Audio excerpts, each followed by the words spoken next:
O tema da mensagem de hoje é coragem para reparar erros. Quando o crente tem essa coragem, essa atitude, ele realmente é uma nova vida. Porque normalmente quando nós erramos ou praticamos algum erro, que sabemos que estamos na prática do erro, a gente tem a tendência de fingir que não é conosco, não é? Ah, Deus entende, Deus sabe. Agora, quando ter coragem para reparar esses erros, reparar, amado, é ir lá, voltar, é consertar o que está errado. Não é simplesmente fingir que esqueceu, ficou no passado. Acompanhe conosco no quadro Gálatas capítulo 1, versículo 17, a parte B do versículo em diante. Mas parti para a Arábia e voltei outra vez a Damasco. Depois, passado 3 anos, fui a Jerusalém para ver a Pedro e fiquei com ele 15 dias. E não vi a nenhum outro dos apóstolos, senão a Tiago, irmão do Senhor.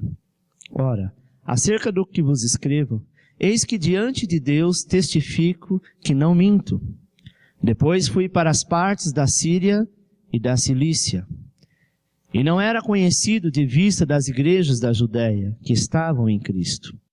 Mas somente tinha ouvido dizer, aquele que já nos perseguiu anuncia agora a fé que antes destruía, e glorificava a Deus a respeito de mim. Há um ditado, amado, que errar é humano. Você concorda com isso? Sim. Não deixa de ser uma grande verdade, não é verdade? A Bíblia diz que todos nós erramos. Todos nós cometemos pecado. Todos nós fazemos coisas que às vezes não agradam ao Senhor, mesmo sabendo que não agrada a Ele. O salmista nos diz que a nossa natureza é pecaminosa. Salmo 51, versículo 5 diz assim: eis que em iniquidade eu fui formado, e em pecado me concebeu minha mãe. O apóstolo diz que todos nós pecamos, e destituídos, afastados, fomos da glória de Deus. Sabe, irmão? Toda vez que nós pecamos, toda vez que nós erramos, nós ficamos afastados da glória. Aquilo que é bênção, aquilo que é promessa para a tua vida, aquilo que está perto de acontecer, por muitas vezes, através do pecado, nós voltamos para o final da fila. Às vezes eu me deparo com pessoas dizendo, pastor, eu não sei o que está acontecendo, porque estava tudo indo tão bem, e de repente a coisa começou a desandar, nossa, o diabo entrou e fez. Às vezes não é o diabo, às vezes é você. Sabe? Que perde a bênção. Que acha que já está no poder das suas mãos e agora você pode bagunçar do jeito que quiser. E o Senhor não honra aquilo que não está certo, irmão. E por muitas vezes quando Ele permite que a bênção chegue, nós mesmos perdemos por conta do pecado ou por conta da rebeldia. Romanos, Paulo diz assim, todos pecaram. Então, quando o pecado chegar à nossa porta, você tem 2 opções. Ele bate à sua porta. Ou você abre e deixa ele entrar, ou você finge que não é contigo, que você não está em casa. Quando alguém toca a campainha da tua casa, você tem 2 opções. Ou você abre ou você não abre. Sim ou não? Você convida ou deixa entrar dentro da sua casa quem você quer. Sim ou não? Você deixa o teu inimigo, seu pior inimigo, entrar na tua casa e fazer morada? O pecado é teu amigo? É o nosso pior inimigo. Mas por muitas vezes a gente se faz de coitado. E quando isso acontece, mostra que nós não podemos negar a nossa natureza pecaminosa. A nossa natureza já tem essa tendência ao pecado. Mas o Senhor diz o seguinte, agora eu vos escolhi, agora eu vos chamei e agora eu te chamo para reparar os erros que você cometeu. Muitas vezes nós fazemos, sabe o que com erro? Colocamos uma segunda, uma terceira, uma quarta pessoa, envolvemos um sistema e dizemos, olha, eu fui a vítima que caí nessa. Ninguém é vítima, exceto uma criança que não sabe o que está fazendo. Amém? 1 João capítulo 1, versículo 8 diz assim, se dissermos que não temos pecado, enganamo-nos a nós mesmos e não há verdade em nós. Amém? O Senhor nos conhece, conhece a nossa fraqueza, conhece que por muitas vezes somos dissimulados. Fingimos até que não é conosco, Mas sabe, amado, o que é estarrecedor é que muitas pessoas não têm coragem para reparar os teus erros. Mateus 27, versículo 3 diz assim: então Judas, o que o traiu, vendo que Jesus fora condenado, tocado de remorso, devolveu as 30 moedas de prata aos principais sacerdotes e aos anciões, dizendo: pequei, traindo sangue inocente.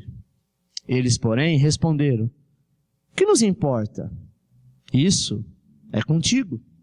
Então Judas, atirando para o santuário as moedas de prata, retirou-se e foi enforcar-se.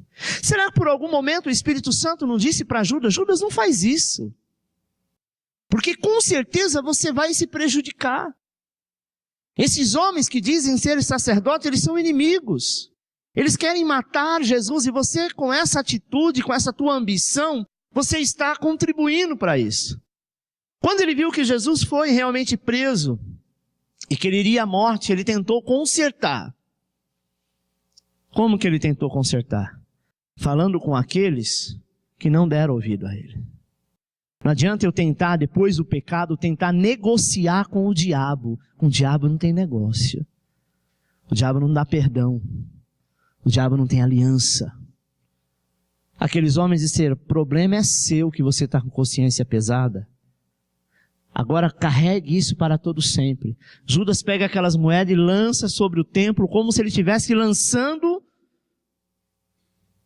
o seu pecado fora, mas na verdade ele já estava consignado, já estava ligado. Até porque na ceia Jesus disse assim: aquele que colocar o pão no meu prato, esse vai me trair. E ele continua com a sua atitude. Sabe, irmão, quantas vezes o Senhor está nos dizendo: para, chegou, já experimentou, já fez, já acabou, é hora de mudar a história, é hora de mudar o foco. E a gente diz: não, só mais um pouco. Deus é misericordioso até aonde nós queremos chegar. A Bíblia nos diz, amado, que o apóstolo Paulo, após a sua conversão, ele foi para o deserto da Arábia. Não se sabe se ao certo o que Paulo foi fazer lá na Arábia. Alguns dizem que ele foi para a Arábia para testemunhar a sua fé. Outros dizem que Paulo foi para a Arábia para falar de Deus, para falar com o Senhor, para buscar, antes mesmo de falar com os homens. Sabe? O importante não é o que Paulo foi fazer na Arábia, mas o mais importante é o que Paulo fez depois de sair da Arábia. E nós vamos falar isso agora. Amém? Primeiro, após deixar a Arábia, Paulo foi para Damasco. Gálatas 1:17 diz assim: mas parti para a Arábia e voltei outra vez a Damasco. Em Damasco, era um lugar que Paulo tinha autoridade como homem, até mesmo como homem da lei. Lá em Damasco, ele havia levado à prisão muitas mulheres e até mesmo crianças. Olha o que diz Atos capítulo 9, versículo 1. E Saulo, até então era Saulo, não Paulo, respirando ainda ameaça e morte contra os discípulos do Senhor, dirigiu-se ao sumo sacerdote e pediu-lhe carta para Damasco, para as sinagogas, a fim de que, se encontrasse alguma daquelas seitas, quer homens, quer mulheres, os conduzisse presos a Jerusalém.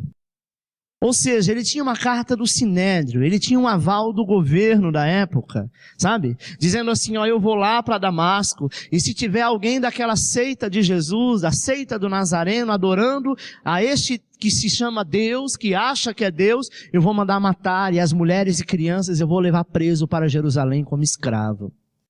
Sabe qual foi a atitude de Paulo após a sua conversão? Voltar para Damasco para consertar o erro que ele havia cometido. Sabe, irmão, nós temos a tendência a dizer assim: não, isso ficou no passado, ficou nada. É tempo de você voltar lá atrás e consertar o erro, a bagunça que você fez. Paulo, ele poderia ser apedrejado, ele poderia ser morto, mas ele não estava preocupado. A sua consciência, o Espírito Santo diz assim: eu quero te usar, eu quero te abençoar, mas quando tem um erro lá no passado, você tem que voltar lá e deletar isso. Paulo teria que passar por Damasco, amado. Para quê? Para reparar os erros que ali ele havia cometido e dar testemunho da sua fé. Tem crente que quando se converte, vê um amigo na rua, que talvez ele cometeu algum pecado, que ele cometeu alguma coisa errada. Sabe o que ele faz? Ele se esconde. Ele diz assim, não quero nem ver, porque eu tenho vergonha do que eu fiz e eu não quero que ele saiba que eu sou crente, porque daí ele vai querer me humilhar e você continua soberbo. Eu sinto muito em te dizer que falta conversão. Amém? Paulo mandava matar as pessoas e tinha aval do Sinédrio para isso. Mas Paulo não teve vergonha, amado. Ele voltou para Damasco, sabe para quê? Para pedir perdão para aquelas vítimas. Quando o Senhor entra na nossa vida, Ele entra e Ele quer mudar. Só que Ele te dá o livre-arbítrio de você dizer, eu quero mudança ou eu não quero mudança. Sabe aquela fama de pegador ou de pegadora que você tinha no passado? Isso tem que acabar. Porque Cristo entrou na sua vida e quer mudar a sua história. Sabe aquela fama que você era o mão leve? Que você era o garanhão, que você era o que fazia, era o maloqueiro, era sei lá, qualquer coisa ruim? Agora você é nova vida em Cristo Jesus. Sabe por quê, irmão? Porque o Senhor lá do céu quer bradar do alto, olhando para você e diz, lá, meu filho bendito, que fez, que matou, que errou, como aconteceu com Paulo, mas hoje ele é lavado e remido no meu sangue. A Bíblia diz que aquele que se envergonhar de Cristo, por ser cristão, naquele dia o Senhor vai se envergonhar de ti. E as nossas atitudes, ela traz 2 sentimentos para o Senhor, o orgulho ou vergonha. Qual será o sentimento que nós estamos expressando diante do Senhor? Será que Ele tem orgulho de você? Será que Ele tem vergonha? Sabe, irmão, é tempo de nós apagarmos o erro do passado, deletar, confrontar, não é fácil, mas confronte. Segundo, de Damasco, Paulo foi para Jerusalém. Primeiro ele foi lá em Damasco, onde ele cometeu tantas atrocidades, se redimiu, pediu perdão, foi em cada pessoa, sabe, falou do amor de Deus, falou da graça do Senhor, falou da misericórdia, e agora ele volta para onde? Para Jerusalém, de onde ele tinha o aval. Gálatas 1:18 diz assim, depois, passado 3 anos, ele foi para Jerusalém para ver a Pedro, e fica com Pedro por 15 dias. Sabe, irmão, ele precisava ir estar com aquele que Jesus disse, sobre tu, Pedro, sobre tu que és pedra, que és Petros, eu edificarei a minha igreja. Pedro era o apóstolo mais importante, ele que funda a igreja em 2 momentos que ele faz o apelo, mais de 8.000 almas estava aos pés de Jesus por conta da vida dele. Quando nós voltamos lá atrás, sabe? E arrumamos a bagunça que fizemos, qual o segundo passo que nós devemos ter? Nos agregar, nos unir, nos juntar com pessoas que é pedra, com pessoas que é Petros, com pessoas que é firmado na palavra, não é com qualquer endemoniado que diz que é crente e está na igreja para desviar a muitos. Nós conhecemos na casa de Deus quem é de Deus. E às vezes quem é de Deus, os outros debocham. Olha lá o irmão fanático. Olha lá o crentão. É igual aquela história do bagunceiro que quer, ele é o melhor aluno da classe, mas ele se acha deslocado, aí ele vai para o final da fila, sabe, para as últimas cadeiras, porque ele quer ser o descolado. E o descolado só quebra a cara, só repete de ano, só toma bomba. Não alcança os teus sonhos. Nós temos que nos estar, amado, estar do lado de pessoas que realmente têm fruto. Sabe? Infelizmente as pessoas têm a tendência de andar com quem não dá fruto, com árvore seca que nem folha tem. Não tem sombra para o momento que você estiver cansado, você poder repousar. Nós precisamos estar do lado de vencedores, porque se você segue derrotado, você também será derrotado. Paulo entendeu que ele precisava ir para Jerusalém, porque Jerusalém lá estava quem? Estava Pedro. Ele aprende muita coisa com Pedro, embora que ele era, sabe, uma pessoa que foi formada aos pés de Gamaliel. Ele como um apóstolo, ele como um homem de Deus, ele como um teólogo, ele conhecia muito. Pedro era simplesmente um semi-analfabeto, mas Pedro andou e andava com Jesus. Sabe, amado, quando nós pecamos diante de Deus, Ele faz exatamente o que Ele fez com Pedro. Ele disse: Pedro, você ainda hoje vai me negar por 3 vezes. Pedro disse: jamais faria isso, Senhor. E quando Jesus é preso, você conhece a história, Pedro nega. Pedro entrou em depressão, ficou muito chateado, triste, porque ele era realmente convertido, sabe? Ele era uma pessoa de sangue quente, ele era estouradão, ele era meio bruto, mas ele era crente. E sabe o que acontece? Quando Jesus ressuscita, ele vai visitar o seu amigo Pedro. Pedro volta para a sua casa. Pedro volta para os seus trabalhos, que era ser pescador, e junto com eles, porque as pessoas o seguiam, começou a fazer a mesma coisa, sabe? A ir com ele. Voltou para a pesca. Pedro queria ter uma nova vida, mas uma nova vida diante daquilo que ele estava fazendo. Jesus foi ter com ele.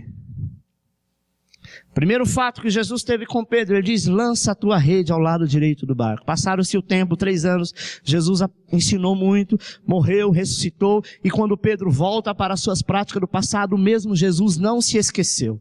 Se fosse eu, ou se fosse você, ou se fosse qualquer ser humano, iria dizer: problema é seu, você voltou, você caiu, você voltou para o pecado, você voltou para o passado, não quero mais saber de você. Mas Deus não é assim.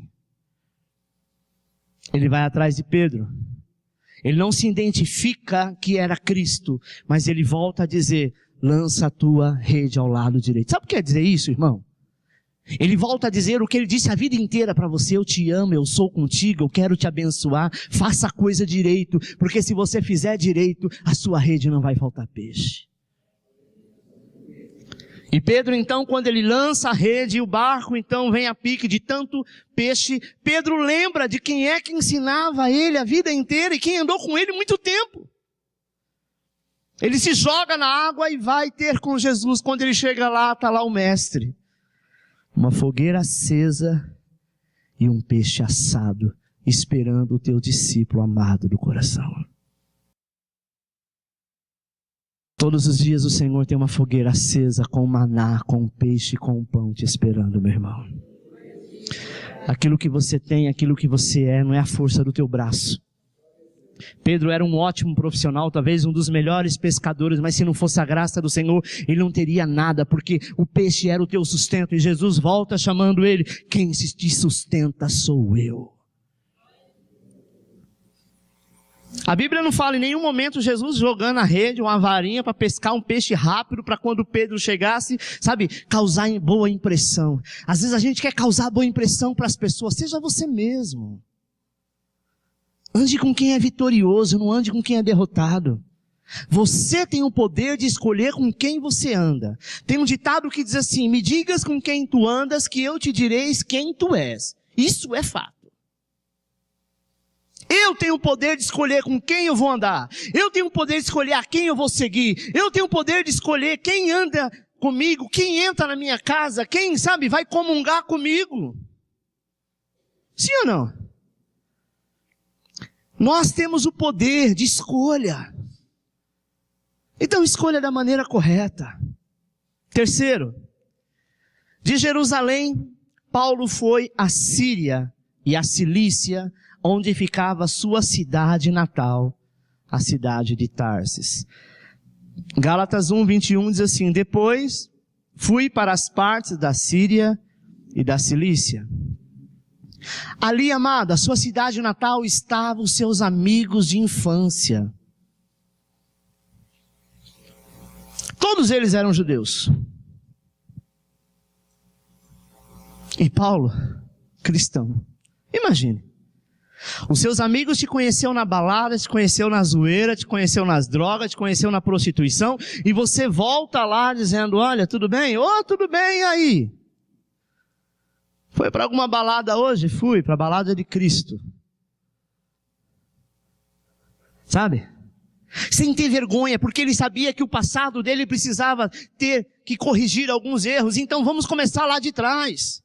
Vamos voltar lá atrás, sabe? Como se fosse a máquina do tempo e dizer para os nossos amigos, olha, agora eu nasci de novo porque Cristo vive em mim. E se você quiser andar comigo, você tem que comungar da mesma fé. Senão você continua aí porque eu estou indo embora. Nós temos o poder de escolha.